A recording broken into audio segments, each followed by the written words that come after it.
Batato krompir oljuštiti i staviti da se skuva. Dok spremamo zajedno ovaj recept, voljela bih da mi ispod u komentarima napišete odakle me gledate, iz kojih gradova, kojih mjesta ili kojih država. Ja ovo prezentujem u Frankfurtu gdje živim zadnjih 5 godina.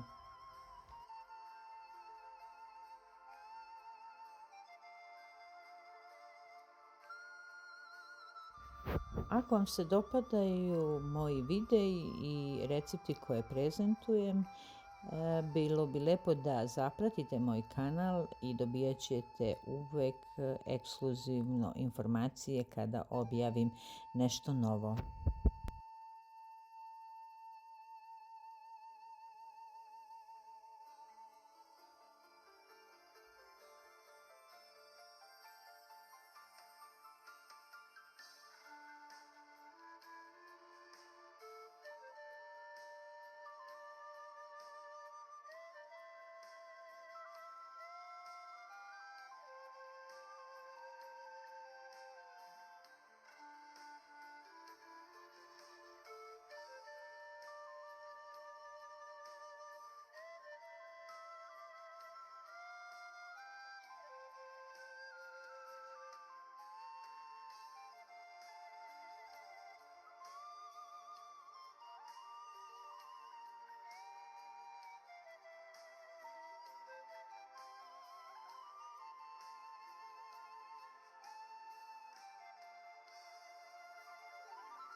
Ako vam se sviđa ovaj video, voljela bih i bila zahvalna da ga lajkujete ispod videa.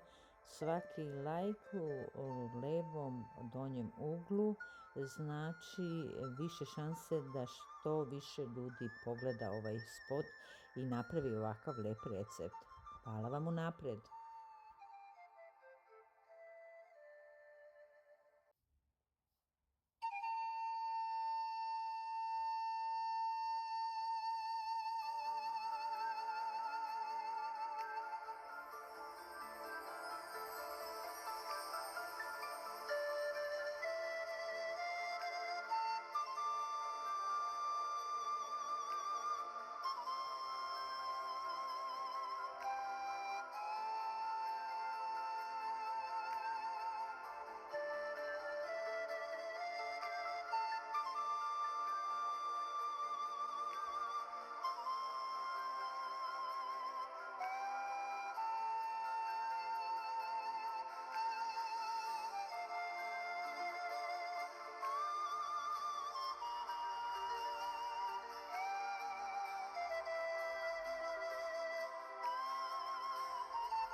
Ovaj sos je lep kontrast onom standardnom sosu od prezli i daje sa tim ukusom vanile i jogurta jedan lep ukus zajedno sa jagotama.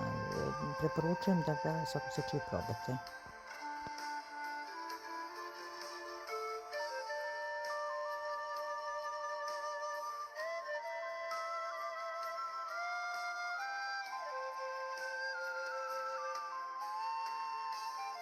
I na kraju serviramo po želji. Moji unuci uživaju u ovome i kad god smo zajedno, ja koristim priliku da im pravim kada imam jagode u frižideru.